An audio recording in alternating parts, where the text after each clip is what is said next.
Hey there, everybody. How's it going? Welcome to yet another edition of Slidin into my DMs, and welcome to all of my DMs. How's everybody doing? Good. Good. So we've got Corey, we've got Preston, and we've got Mr. Rogers. As usual, thanks for being here, you guys. Appreciate having you. It's been a big day. We just announced our new YouTube membership program. We've got a bunch of people signing up already and have made very kind and wonderful and generous comments, and thank you. It actually made me get just a little bit misty-eyed, I'm not gonna lie. So what is that, like $10-15 a month, or 99 cents? What? Only 99 cents? That sounds like the best deal I've ever heard. That's about the same Corey. as you could support. Corey, my hype man. Yep. Yeah. So we have two levels, 99 cents and $1.99 if you're feeling real spendy. And I don't want to talk about it too much. There's a little announcement video, and if you click join on the channel page, it'll give you some info. Anyway, thank you, and don't feel obligated, but appreciate it. But anyway. give us the money now. No. Become a player. That's what we should. That's what we're calling people, right? Players. Right. Is that what we decided on? Or is that just me? I think that's just you. Just Okay. You're the Become only a player for me. Yeah. So, all right. Let's jump into the things that I wanted to talk to you guys about today. We've got a couple of things. First up, the quick ruling as usual, and then a longer conversation on the recently announced Unearthed Arcana. And so the quick ruling first. This one, I hope, will be a little less controversial than last week's quick ruling, but I could be wrong. And it is this. Does a paladin have to declare that they are smiting before they make their attack roll? Or can they wait essentially to see if they crit first and then say, okay, and I smite? And similarly, does a warlock have to declare that they are using Eldritch Smite before they make their attack roll? And or even maybe does a monk have to declare that they're going to use their flurry of blows and spend a key point before they make like any unarmed attacks, I guess, is what I'm kind of getting at. So really, essentially, do you have to kind of lay out your whole plan for your attacks before you roll the dice, or can you sort of ad lib it a little bit as you go and maybe kind of figure it out depending on how the dice go, whether or not an enemy gets killed before you have a chance to use that second unarmed attack, and in the monk's case, things like that. Who wants to start?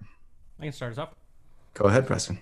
I believe that, yes, they can do it after the fact, because in the rules as written, as it's in each of those, if I remember correctly, it does not say before, what is it, like on I think on Bardic Inspiration, that you have to use it before knowing the result of the roll. Right. I don't see that in any of the descriptions, so I would say that in that particular case, I would allow it. Yeah, and maybe for everyone listening's benefit, so they don't have to look it up, I'll just read the text really quick. Divine Smite. Starting at second level, when you hit a creature with a melee attack, you can expend one spell slot to deal radiant damage to the target in addition to the weapon's damage. The extra damage is blah, blah, blah. Eldritch Smite is almost identical. Once per turn when you hit a creature with your packed weapon. Those are some differences, but you can expend a warlock spell slot to deal an extra 1d8 force damage to the target plus blah, blah, blah. And then with Flurry of Blows, it is a little different. Immediately after you take the attack action on your turn, you can spend one key point to make 2 unarmed strikes as a bonus action. So I don't know, maybe you guys will say yes to one, no to the other. But Mr. Rogers, thoughts? I think you're in a very moody library there. Yes, I the lighting is dim, and it smells of into pine, and for some reason, tobacco leaf. Scotch, probably. Yeah, probably. Yeah. So Divine Smite, when it says when you hit, so I would assume that you hit the creature. Mm-hmm. Now you can do it. The Monk Flurry of Blows, it does say when you take the attack action. It doesn't say when you hit. Right. So if you say I'm attacking and I'm going to spend a key point, great. Roll all 3 attacks now. Roll your normal and then your 2 blows. Okay. Okay. That's how I think that's how I interpret that. Yeah. Corey's looking at me like I'm wrong. Well, okay, I have a very specific reason for what I'm about to say, and that's because Colby, you've actually played both a paladin and a monk in campaigns that I've run, so I've already had to encounter these rules. As far as Smite, I and was Eldritch hoping that you would have Smite forgotten that, but Yeah. I don't know why. I don't know why you would have. I don't forget anything. I am all knowing. As far as Smite and Eldritch Smite go, you can do that after the attack roll. Yep. You can say, oh, I hit. Oh, look, I crit. Yeah, I'm definitely gonna pour Smite on. Is it cheese? Oh yes, it's cheddar cheese, but it's good cheese. Like it is so satisfying to be like delicious cheese. Yep. It's so satisfying to be like, oh, I crit. Well, I'm gonna go ahead and pour my biggest spell slot into this and do a whole bunch of damage. And then Strahd goes, oh, that did nothing to me, Spoken like a true lover of paladins. Yep, I do love me some paladins. They are the best class, only class, right? Okay.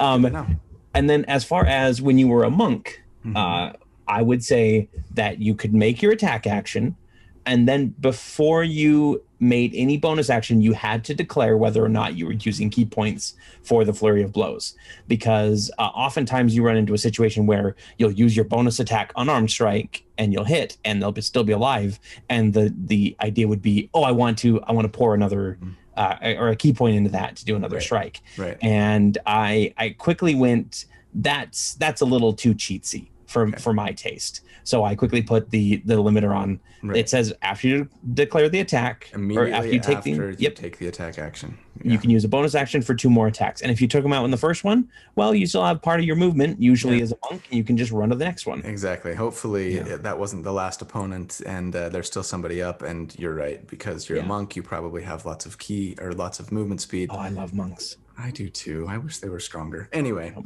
Okay. Well, that was I think fairly simple. Anybody have any additional comments or thoughts related to the issue? One thing that I will say is that gives me a new thing to discuss with myself regarding a homebrew rule that I'm including in our next campaign. The luck system technically allows you to add dice, your luck dice after you hit to do extra damage. And I don't know how that would work with crits. So I need to decide how I want that to work with crits before we begin. Interesting. So thank you. You're welcome. You're probably not going to enjoy that. I'm not happy about that. Like, oh man, I just gave up like more cheese. Although, I mean, anyway, sorry, that I'm having my internal discussion out loud, so let's move on. You know what? It's because I think that the episode today might be a little bit shorter than normal, and because a lot of people have been interested in asking, since you mentioned the homebrew campaign, why don't you give us a little update on how that's going and what we're looking at, like time-wise, for when we think we might be starting that campaign? Sure, absolutely. So first of all, the world building is going well. It's actually done as far as world building is concerned. Everything that I need to know for the beginning of the first session is actually already complete too. Nice. So I've got that all written out and a bunch of different plot points. I just need to plop the characters into it, which means I need characters to be done, people. Yeah, I know. I have never had more like decision paralysis in my life. A lot of pressure. You guys put on a lot of pressure. No, it's not that. It's self-inflicted. Well, so Corey has already told us, by the way, for those who don't know, we are planning on recording our next campaign once we start it. We're wrapping up actually 3 different campaigns right now, and all getting vaccinated for COVID and things. But as soon as that's all done, which should be in 6-ish weeks. Yeah, we're looking about 6 to 8. 2 weeks to get started back to playing live and finishing up the campaigns. Got to finish up Strahd. Anyway, which should take just a couple weeks, and then we're gonna do. So yeah, I think 6 weeks is a good time frame before we get to our first recording. Right, and so Corey is doing an entire homebrew world. We're super excited about, and he's mentioned it in last week's video, I think it was, but he's also told us that the plan right now is to take these characters in this campaign from level 1 to level 20. Yep. And Well, That's where the paralysis comes. that is awesome. where the paralysis is coming in for me, because as people who watch my videos know, like, I'm usually like big into multi-classing. My thing is like, I want the character to be as powerful as possible, as early as possible, so that they can be strong, you know, at level 1, 2, 5, 7, 9, 13, you know what I mean? As opposed to, you know, this character is amazing at level 20. It's like, great, nobody plays the game at level 20. Except for now we're going to be playing the game at level 20, and I'm just like, oh, it's specifically because you said nobody ever plays the game at level 20. So now it's like, well, I didn't want to play a third blade singer, but how do I not play a blade singer if I'm going all the way to level 20? So I don't know. We'll see. I mean, the Tushin discipline in the new world is it's a very Bushido style that I created that has to deal with weapons and honor. Well, it's not a homebrew class, although there will be a homebrew class in this campaign. I think I've heard rumors. Yeah, that we are working on here just for one of our players, because I had a really fun idea and I wanted to explore it. Cool. Nice.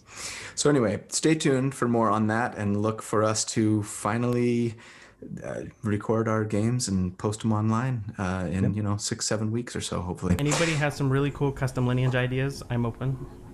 If you want to put them in the comments. Okay. There's plenty on our on my specific homebrew world that you can look at. I'm having paralysis, so I'm just throwing it to the wind and saying, you guys choose. Okay, so speaking of racial options, that's a nice segue into the conversation, the longer conversation for today, which is the recently announced Fey, oh boy, it's the Unearthed Arcana Fey Folk. Thank you. Fey something. Yeah, the Fey Folk Unearthed Arcana, which we laughed about because literally, like, as soon as we finished recording our DM's episode last week, like, the announcement dropped from Wizards of the Coast, new Unearthed Arcana. We were like, we should have done it on that, but it wasn't out yet. So would have been perfect. A week later. So I wanted to just kind of give a high-level overview of the Unearthed Arcana, and then get everybody's take on the 4 new racial options that were revealed. Obviously, they're not yet ready for prime time. They're in their testing phase. But I kind of wanted everybody to take one of the races and sort of talk about it a little bit, give their opinion on whether it was overpowered, underpowered, just right. And so we'll get into it. Let me just start real quick with kind of a high level. It starts off, the Unearthed Arcana, it starts off really basically just doubling down on where they've been going since Tasha's, right? And then actually since with Gothic Lineage's Unearthed Arcana as well, just talking about customizing your character, putting ability score bonuses wherever you want them, choosing whatever language you want, etc. And then it actually says, no matter what your race is, everyone gets access to Elven Accuracy. So I was super thrilled about that. Lies. Mm-hmm. Yeah. I'm sticking with my house rule that custom that. lineage can be a half and half race, and I'm okay with that. Right. But just because I stick to my guns, but at the same time, the next campaign might not include that. Who knows? All right. Sounds good. So, okay. So, and that's basically it. And then it just kind of says, all right, there's 4 new, here's 4 new racial options that are sort of inspired by the Fey. And it just goes through them: fairy, hobgoblin, owl folk, and rabbit folk. Did I get those right? Yep. So let's start off with just kind of going through each of them one by one, and we pre-assigned these, and I actually said that I wanted the fairy because I'm all about the elven fey Tinkerbell stuff, I guess. Apparently, I don't know, but this was really cool. So this is what it has to say. The Feywild is home to many fantastic peoples, including fairies. Fairies are a wee folk, but not nearly as much so as their pixie and sprite friends. Infused with the magic of the Feywild, fairies share a few commonalities with one another, but can differ widely in appearance, behavior, and attitude. Many fairies have a special physical characteristic that sets them apart from other creatures of their kind. And then it gives you these choices for your Fey characteristics. You kind of can either roll a d8 or just choose one. They're great. You can have wings. You could have this shimmering multicolored skin, a unicorn horn, or my favorite, you smell like fresh brownies. I love that, which is obviously it evokes the brownie as Yes. like a folklore figure, Right, but like right. that's kind of the one that I want to go with. Like, who would not want to be around somebody who smelled like How brownies? do you pick anything other than smelling like fresh brownies all the time? Can I pick multiple is the question. I mean, like, How do you stealth if you smell like a brownie? They're just like, why does it smell like chocolate? yeah. Oh no, that hopefully- fairy is nearby again. it takes them back to a simpler time when they're where their parents made brownies and they were like, oh. You know, like Ratatouille when the critic eats the Ratatouille. Oh yeah, Exactly. You get advantage on your stealth checks because people are so sort of distracted by the smell. They're just like, the middle of a fight. Brownie. right. That's not canon. You don't actually get advantage. Sorry, Colby. So your creature type is Fey. And that is interesting, right? I was thinking about like what consequences does this potentially have? So you wouldn't be able to be affected by hold person, for example, because that only affects humanoids, right? And any other kind of spell or ability that like can potentially only affect humanoids wouldn't affect you, which could potentially be really good, unless of course it was a buff that your ally was trying to give you, and then it's like, sorry, you're a Fey.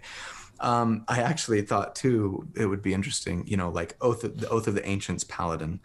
One of their channel divinity options is to turn both undead and Fey, and it doesn't say like of your choice. It's just any Fey who can hear you or something like that, or is within 30 feet of you, like has to make this saving throw, and otherwise they're turned. And I'm like, no, I guess I can't be a Fey for the next campaign because Tori's going to be an Oath of the Ancients Paladin, and that's gonna mess things up.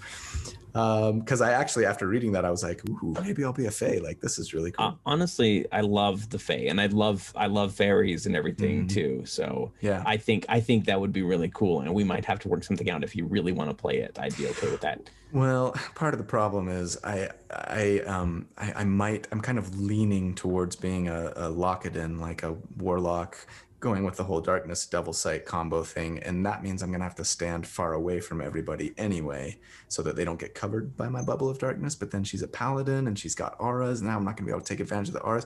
You see my dilemma with the decision paralysis. Don't go with the Lockadin. I've been struggling to find in-game ways why you are a warlock and a paladin. Please spare me. No, there are some good ones. Okay, so more about the fairy. So flight, you can fly. Now, this is not the first race in D&D 5e that would have flight ability, right? You've already got the Aarakocra. But man, this is really good. It's 30 feet. It's the same as your move speed, basically, which is 30 feet. So you can fly. It doesn't have to use your wings. You might not even have wings anyway. It's just magical. And it made me think, gosh, I wish this were out when I did my Windrunner. Corey, take a drink. When I did my Windrunner episode a couple of weeks ago, because like just built in all the time flight, and you don't have to have wings in order to fly, right? That's perfect. Except for you're small. Your size is small, so that doesn't really work for Kaladin. But anyway, that's super strong, right? There's so many uses for flight in the game, obviously, in ways that you could really, I think, I don't want to say break the game, but concentration-free flying.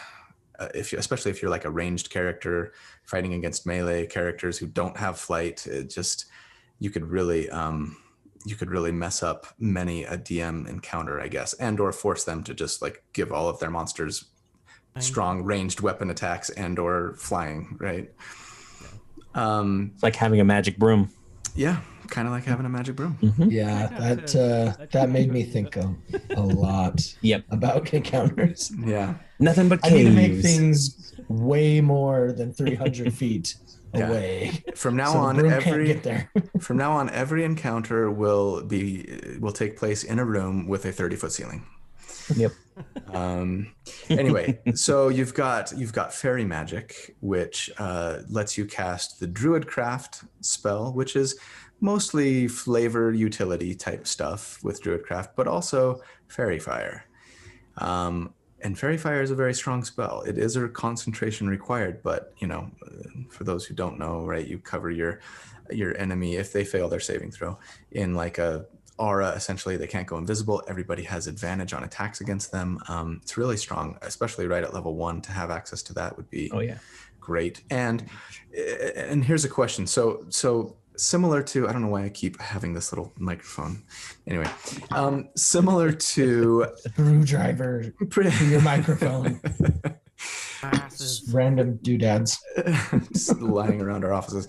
Pretty much every like feat or racial ability that's come out in the last several months, maybe even longer, that lets you sort of have a spell, right? So I'm thinking like the Fey touched feat or the Shadow touched feat or like an Eladrin elf or whatever, that they have all, if I'm not mistaken, had this language that the fairy has here, which says you can cast this, but you can cast these spells 1 time per day, 1 time per long rest, without using any spell slots, which is awesome in and of itself. But then afterwards, if you want to, you can cast them with your existing spell slots. And that is a departure from earlier things in 5e that would give you like a spell as a feat or whatever. So like, for example, what's it called? Magic Initiate. Magic Initiate, right? Says, let's see, you can cast the spell once. Oh, sorry, no, I'm going to edit this out. Here we go. So Magic Initiate, the description is as follows. Choose a class: Bard, Cleric, Sorcerer, Druid, Warlock, or Wizard. You can learn 2 cantrips of your choice from that class's spell list.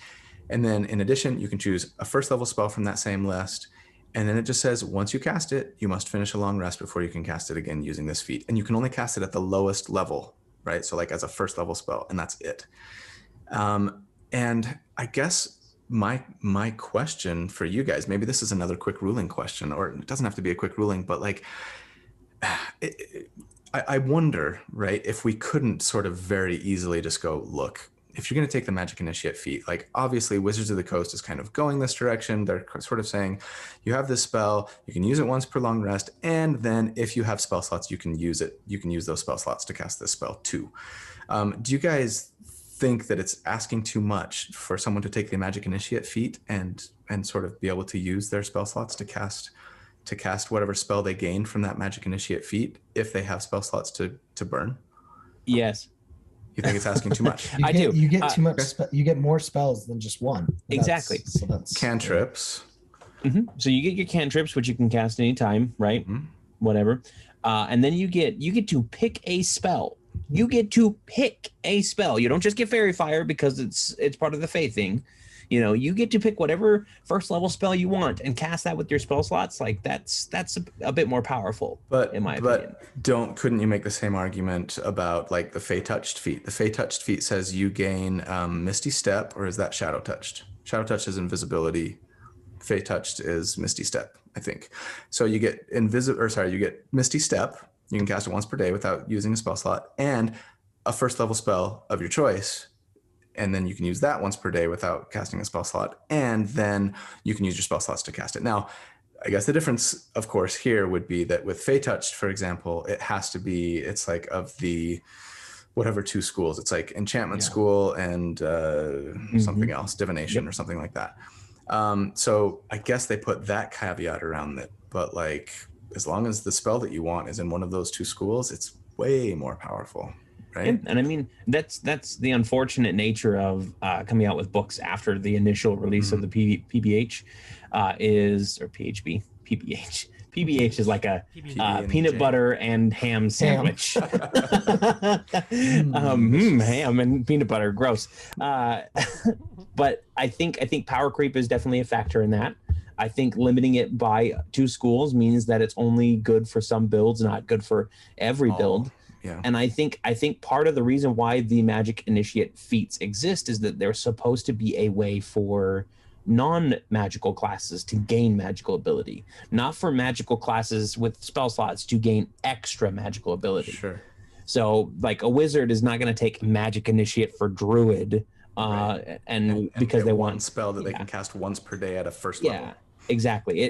I think it's to discourage that. It's basically saying, hey, you've been training enough with your wizard that you understand a fundamental magic missile. congratulations, Mr. Fighter, you can now cast Magic Missile once, but that's literally all your magic reserves because you haven't trained enough in it. Right. And that may be that this feat was intended to lead into a multi-class later on, Sure. right? And then you develop more magical ability. Sure. But I think that the way that they have it now sets it up fine, and I understand. Like I get that Fairy Fire 4 times in a single day because of your racial ability is pretty powerful, but at the same time, like, you're a Fey. Other things, yeah. Yeah. Sure. Okay. Sorry for the detour there, but that just kind of came up for me as I was reading that over. The nice thing about it too is that you get to choose what ability score you use to cast it. So it really, and that makes sense, right? It doesn't limit you to like certain classes, but you can use your intelligence, wisdom, or charisma to cast these spells, which is great. So, okay, the only other things about the fairy that I wanted to mention, Fey Passage.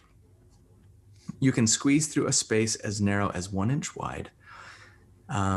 With this, no, even though you're small, which doesn't mean that you're this big, but I guess you've got some fairy magic or whatever that lets you kind of shrink down or become Tinkerbell. I don't know. So you can squeeze through a passage 1 inch wide. That might not seem particularly powerful or useful at first glance, but as far as I know, the only other way to allow a character to do that is by casting like the gaseous form spell on yourself, which is like a 3rd level spell. So, you know, granted that spell has other benefits as well, but I don't know. I think, you know, looking at the character, or sorry, at the race, all of those things in there, flight especially, but also like, you know, some pretty strong spell casting abilities, this ability to kind of shrink down and pass through cracks and stuff like that. I mean, and that they're a Fey, so I think that would probably give you more benefits than deterrence as far as being resistant to certain types of, you know, enemy magics and things like that. I feel like it might be a little overpowered, to be honest with you. I mean, you compare it to other, so to the Aarakocra. Aarakocra has flight, and it is more flight. It's 50 feet of flight, which is a lot. But the only other thing that they get other than flight is like, oh, and by the way, while you're flying, you can't wear medium or heavy armor as an Aarakocra. We're not told that as a Fey, right? As a fairy, that is. You, as an Aarakocra, your talons are natural weapons, but they're only a 1d4 plus your strength. I mean, you could take a fighting style that gets you to 1d8 right now. So I don't know. I think by comparison, they just feel really, really strong to me. As a Fey, there's no negative to. Nope, there's no like armor restriction or anything like that. I could probably So see that once it comes out Unearthed Arcana, I could probably see them saying natural but armor. but it's magical flight, so maybe not. They're not using their wings. I don't know. So there are a lot of spells out there that don't target humanoids that can target Fey as well, like magic circles to block Fey out or to trap them in. And I think there's some other like I think protection from evil and good allows you to, or there's some protection spell that allows you to pick a creature type like Fey, and they can't touch you. Basically, they can't attack you without making like a wisdom saving throw or something like that. So potentially that's something that a savvy DM could use to their monster's advantage against you. I could see that. Yep. And I don't think they're overpowered at all. And everybody can take a drink because I'm going to mention 4th edition right now. In 4th edition, they had fairies, and the fairies were tiny sized, which meant they had a +2 AC bonus to all medium-sized or larger creatures, and they had a lot of the same stuff, flight, and be able to squeeze and use natural magic and that kind of stuff. And I always looked at the fairy in 4th edition and went, "Oh no, I don't want my players playing that unless everybody's playing that, and then we can have a tiny campaign."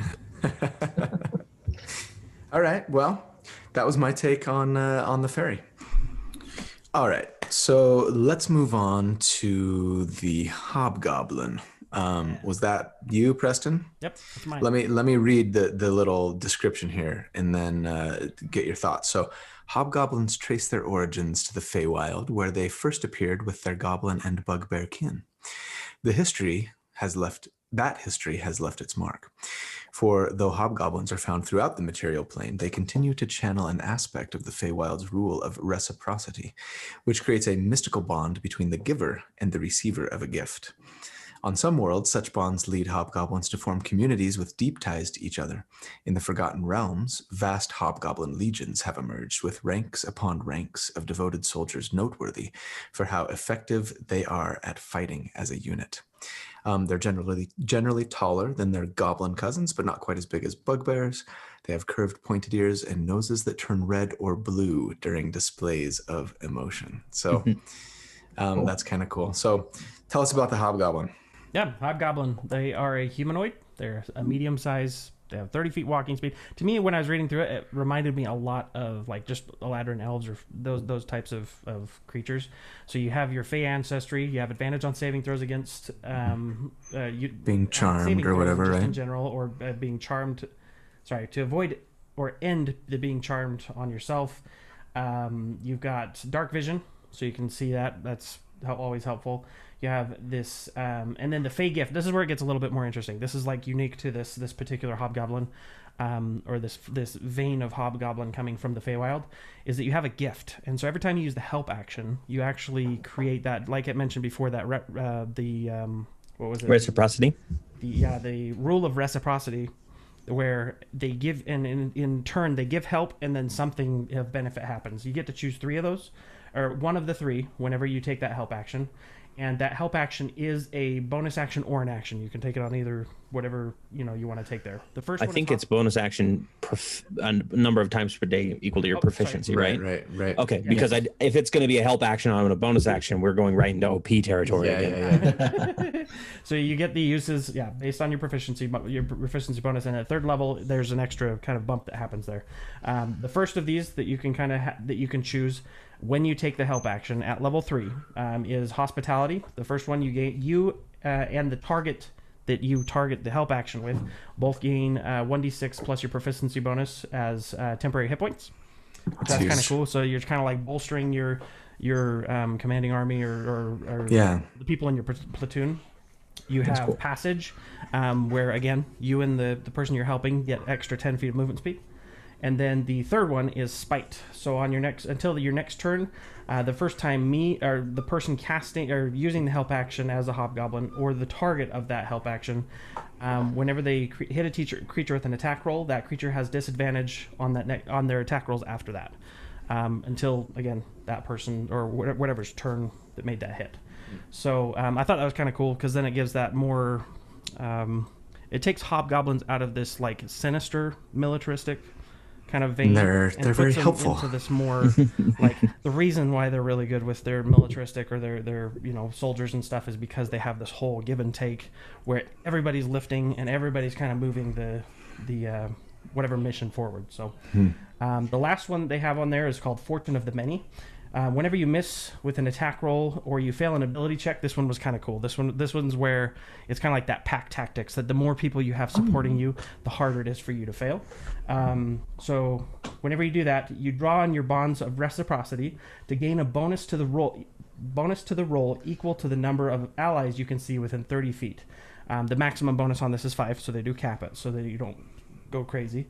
And then you can use this trait a number of times equal to your proficiency bonus, and you regain all the expended uses when you do a long rest. So this basically is kind of like one of those, it's a really good, I feel like, race for things like where if you're a paladin, maybe you're doing auras, or if you're doing a bard and you're wanting to buff your allies in the area, or if you're wanting to do like a fighter that has like that what's it called, the superiority dice. Battle master. Yeah. So if you want to do that kind of stuff and be able to kind of move people around and be able to have that communal, like everybody's kind of like bolstering each other, I thought it was really cool.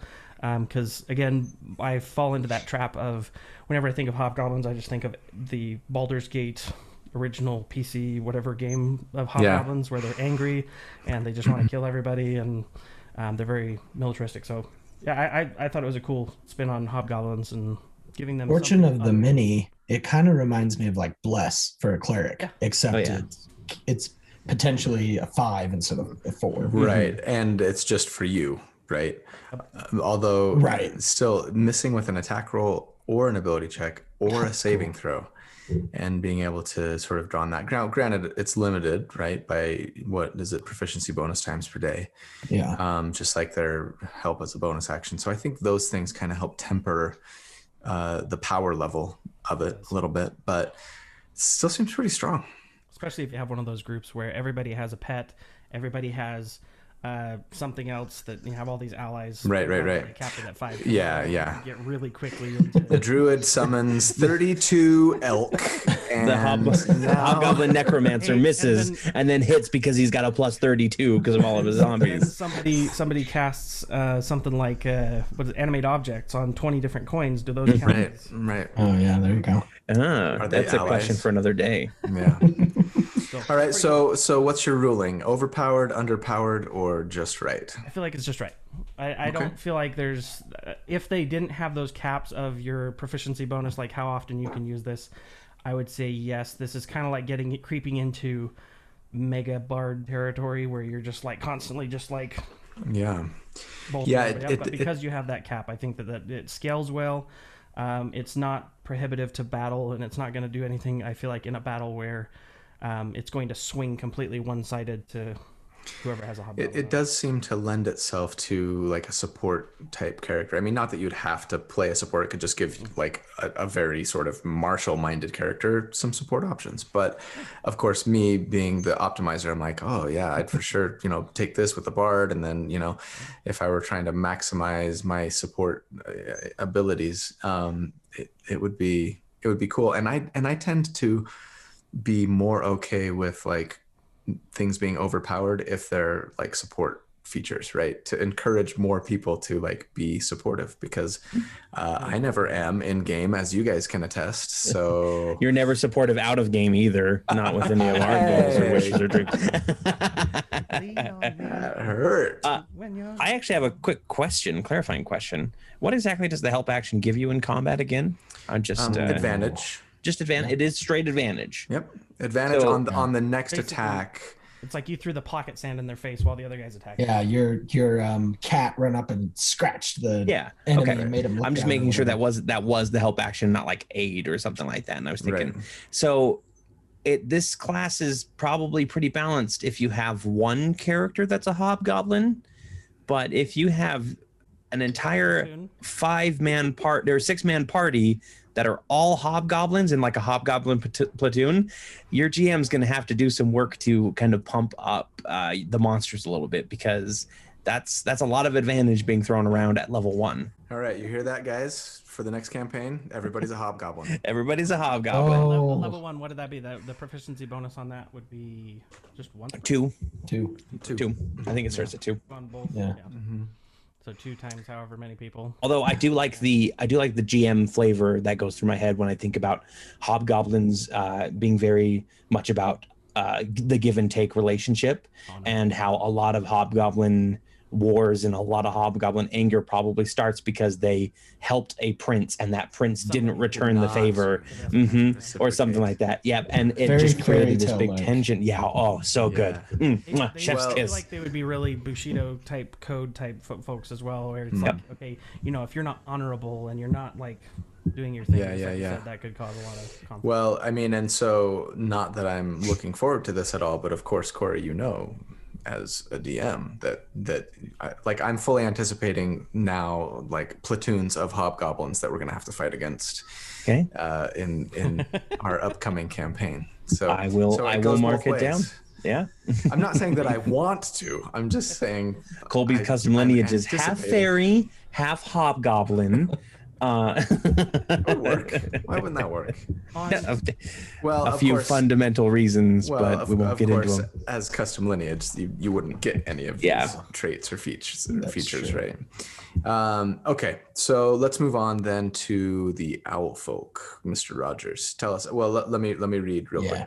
So, distant kin of giant owls, owl folk come in many shapes and sizes, from petite and fluffy to wide-winged and majestic. Owl folk have arms and legs like other humanoids, as well as wings that extend from their back and shoulders. Because of their ancestral tie to the Feywild, owl folk can innately see the magic of their surroundings. Like owls, owl folk are graced with feathers that make no sound when they move or fly, making it easy for them to sneak up on you in the library. I like that. Your owl folk character might be nocturnal, or perhaps your character is simply prone to rise later, embodying the common nickname of night owl. So, so what do you right got? off the bat, that makes me think of Avatar: The Last Airbender. That owl in the Yes, library, right? that dude was creepy. Yeah, Spoiler alerts. He gave my kids nightmares. it's not spoiler. Anyways, okay, so your creature type is a humanoid. And I thought this was cool. You get to pick your size. You're either medium or small. You choose. So it's up to you. You could be a little barn owl or like a Demus? great snowy owl or something. Right. You have dark vision, and you can see in dim light within 90 feet of you. Yeah. Instead of 60. So that's pretty cool. Superior dark vision. Yeah. So that's awesome. They have magic sight, as it kind of alluded to in the description. So you gain the ability to cast detect magic only as a ritual. And then, of course, your spellcasting ability is either intelligence, wisdom, or charisma. And then you can cast a spell normally with spell slots. So if you take if you play a wizard or whatever, then you can use your spell slots for that. Cool. And then it has this cool feature called nimble flight. So thanks to your wings, you have a flying speed equal to your walking speed. When you fall, you can use your reaction to make a dexterity saving throw, and it says DC save 10, to stop falling and fly in place. Nice. So that's kind of cool. How would that work exactly? Like, so imagine falling off a bridge, and then the DM just says make a dexterity saving throw, and as long as you get a 10, your owl just flaps its wings and stops itself from falling. But so you basically can't die from falling as long as you can roll a DC 10. Which is easy. Unless you're restrained. Yeah. Well, yeah. So that's my question, I guess. Like, wouldn't you, like, if you just have an innate flight speed, wouldn't you just like never fall off a bridge because you can fly? Do you know what I mean? Like, it makes me think there must be some, like, it's when somebody's doing something to you to make you like lose your flying ability for a minute or something like that. Now you only have to make a dex save, because normally if you're flying and you get knocked prone, then you fall. You fall. Yeah. So then this, I mean, save it. We see a lot of people that are flyers in like movies and media. They get hit and they fall down, and they don't always catch themselves. I think what it is you fall if you are knocked prone while flying, you fall a number of feet equal to how far you fall until you recover. And then, but then as one of these owl can, like, if you would fall, you can instead roll the saving throw and just be like, nope, wings out. I save myself. To die today. There's one more ability, isn't there? Yes. And then we have Silent Feathers, which gives you proficiency in the stealth skill. So this, I imagine like a really cool rogue build being an owl folk. I think that would be awesome. The silent killer. Yes. I mean, granted, an assassin. Proficiency in stealth isn't particularly hard to come by. No. Between background choices and the rogue options, I guess, too, for that matter. But having guaranteed proficiency in a skill that you can then take your proficiency somewhere else is always nice. Yeah. So I don't think that this build is overpowered. I think it's fine. Maybe it's slightly towards the underpowered, but I don't know. It kind of depends. I'd want to play it in a game to see kind of how it all works out. But, I mean, feel like magic right away is amazing. Yeah, that's huge. That's huge. I would say, I mean, again, I just go back to like flight, like a 3rd level concentration spell, right? That you just have all the time. That is so strong, it feels to me, and so but by comparison, I think the owl folk is more balanced than maybe the fairy. The fairy, yeah. Personal opinion, as far as like the spells that you get access to and the other things, it feels a little less powerful than the fairy, I guess, and so maybe more balanced to me. I don't know. I recently backed the Humblewood campaign, which is like a homebrew 5th edition supplement, and they're all owl bird folk type like that. Yes. So this really isn't anything new to me. However, those ones are very much anthropomorphic, where they don't have the wings on the back, Aarakocra style. They're just kind of like they can glide, like they've more like Kenku than like Aarakocra. But having a cool option for an owl folk means that I don't have to be an Aarakocra and then just flavor it as an owl. Like I can save the Aarakocra for a chicken man or Foghorn Leghorn character you've been working on. No. Yeah. All right. Well, let's move on to the last one then, the rabbit folk. Corey, you want to? Okay, so I'll read. Bounding across the wilds. Rabbit folk from the Feywild embody a spirit of freedom and travel. Rabbit folk are bipedal, with the characteristic long feet of the animal they resemble and fur in a variety of colors. They share the keen senses and powerful legs of, leporine creatures, and are full of energy, like a wound-up spring. Rabbit folk are blessed with a little fey luck, and they often find themselves a few fortunate feet away from dangers during adventures. So tell us more about the rabbit folk, Corey. Yeah, so this was my first choice because I have a soft spot for anthropomorphic rabbits. Friggin' Julie Lee Hopps from Zootopia, Lola Bunny, Jessica Rabbit. She's not a rabbit, but I still have a soft spot for her. As far as let's be honest, who doesn't? Yeah, it's moving on. But the idea of a rabbit folk is really cool because there's a lot of other rabbits out there that are really cool, like Yosagi no Jimbo and these other ones that are just like samurai rabbits, kind of thing. The Teenage Mutant Ninja Turtles were all supposed to be rabbits, by the way. But sorry, let's get on to the actual race. Besides, but before I do too many tangents here, yeah. Sorry, I am just as high sprung as a rabbit is, so this is perfect. So your size is small or medium, just like the owl folk. You can be either, which is really cool in my opinion. Being able to be a tiny rabbit folk, zipping about between an orc's legs, or to be a more standard size, almost kangaroo-esque in my opinion. Like that's how I see it. When you're a bigger rabbit, you have a walking speed of 30. But the first cool ability is that you add your proficiency bonus to initiatives because you do have that extra spring in your step. You're on that. They call it the hair trigger. Haha. You have Leoprine senses, which means you have proficiency bonus in the perception skill. Just kind of a nice little, like, you're always aware of what's going on. Probably flavored as ears, obviously. Yeah. Your ears are very attuned. You have Lucky Footwork, which lets you, what was it? It's not quite as good as Halfling Luck, unfortunately. No, not nearly as good, I don't think.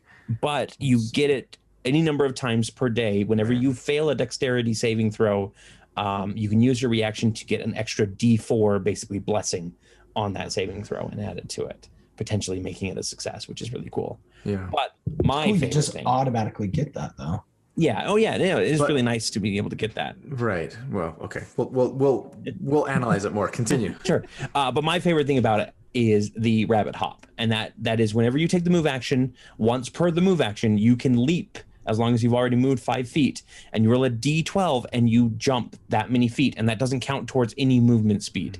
So you get an extra 1 to 12 feet of movement per move action, which I love it. It's good flavor because, I mean, you never seen a rabbit and they don't always jump as far as they can each time. Right. It's always in different in leaps and bounds, right? So how does this work if you're playing a grid, right, where everything's 5 foot spaces and you rolled a 1? Yeah, that's my question. 1 foot. Do you just move a little bit, or do you? I think as a DM, I'd say like you move a minimum. If it's between 1 and 5, you move 5. Yeah. If it's between 6 and 10, you move 10. If it's 11 or 12, you move 15. 15. Yeah, I would say I mean, obviously, if you're going to be playing on a grid during combat, doing that as squares is preferable. I think that's fair.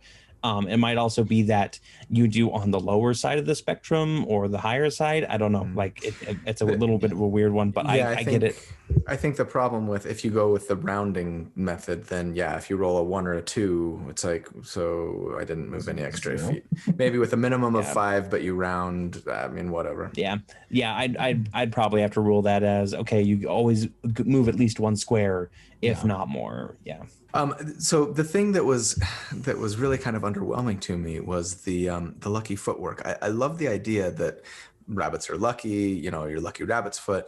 But I don't know, failing a dexterity saving throw. So it's very specific. Now, granted, dexterity saving throws are fairly common. One of the more common saving throws that you would need in the game, right? So that's nice. But it's like you use your reaction to roll a D4 and add it to the result. It's just, I mean, that might just be a +1 or 2, right? It's 2.5 more on average, which isn't Maybe nothing. that's all you needed was just that 1 point. Yeah. I mean, definitely there would be times in the game, no doubt, where you're like, ooh, I'm glad I had that. But I feel like it wouldn't happen very often, right? More often than not, you would either not need a dex save, or you made your dex save anyway, or you rolled so low that it didn't matter. And it's just, I don't know. I feel like they could give that a little oomph. Maybe you get to choose to succeed instead, like once per long rest or something like that. Sure. I've got a quick ruling. Yeah. So if in battle, if you're playing where critical hits permanently maim a creature, right? Can you have its foot lopped off and then turn into an automatic luck stone that you can just kind of keep with you? I'd allow it. I think you get plenty of looks the next town you went to. Like you arrive at the village and it's a whole village of rabbit folk and they just like, get out of here. Where'd you get that? Oh, it's yours. Never mind. I won't ask. Like, so adding proficiency bonus to your initiative roll, that can be pretty strong, especially if you're playing like, say, an assassin rogue. Who really wants to go first in combat, right? Or like a Gloomstalker hunter. Any sort of control character too. Yeah, I mean, lock down the battlefield right away. Anyone will benefit from going first in combat. Well, I don't know. What do you think, Corey? You think overpowered, underpowered, just right? I honestly think they're a little underpowered. Yeah. I like them. I think they have a lot of good flavor, which means they'll probably be the race that I play because they are the underpowered race that I find the most flavorful. But at the same time, I kind of feel like they could be better. Oh yes, no, Rabbit stew. They're the most flavorful. To save the feet. It'd be cool if they took the lucky footwork and they moved it closer to like halfling luck. I think. That to me, what I feel like put it in a good. Maybe let them do it on any saving throw, or that might be too powerful. But or how about? I have an alternative. Times per day, you know what I mean? Make it like you automatically save, but once or twice per day or something, or maybe a couple of different saving throws, or maybe make it more than a D8. Maybe make it a flat, like your proficiency bonus or something. I don't know.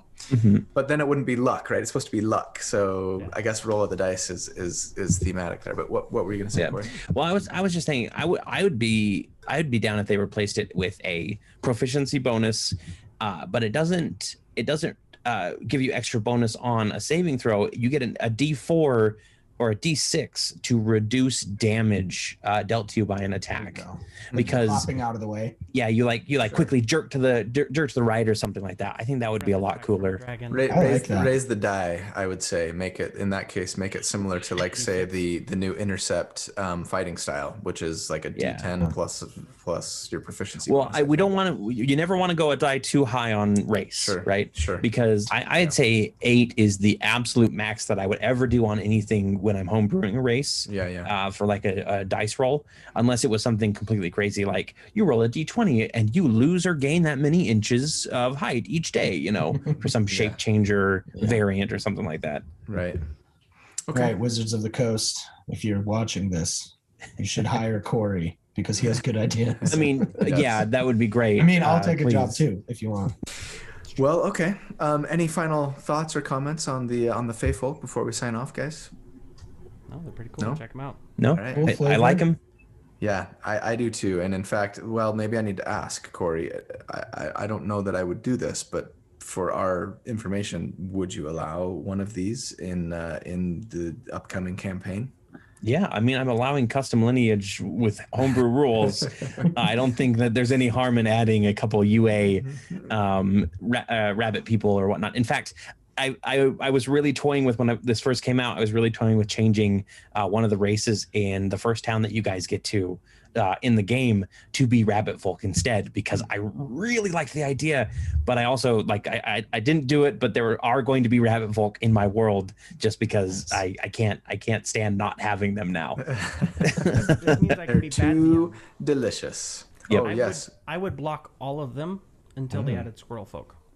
Yeah, fuzzy squirrel. Well, then you got to add skunk folk. Yeah. And Preston, you got to add. please. I mean, come on.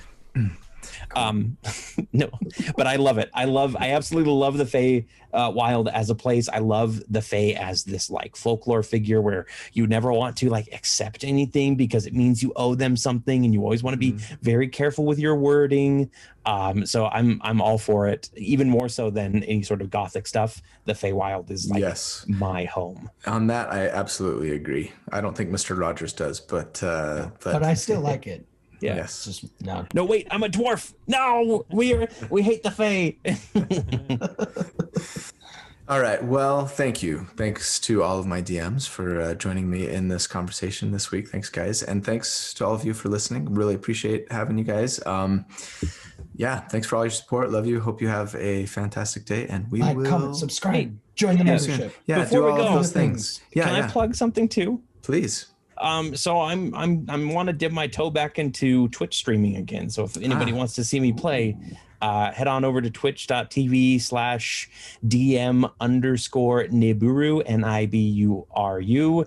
I'm going to be streaming on the 20th, probably around noon Mountain Standard Time. I was thinking about just playing some Overwatch or something, but if you guys want to come hang out and chill and ask me some questions, I'm there. Okay, awesome. So check out Corey on his Twitch stream.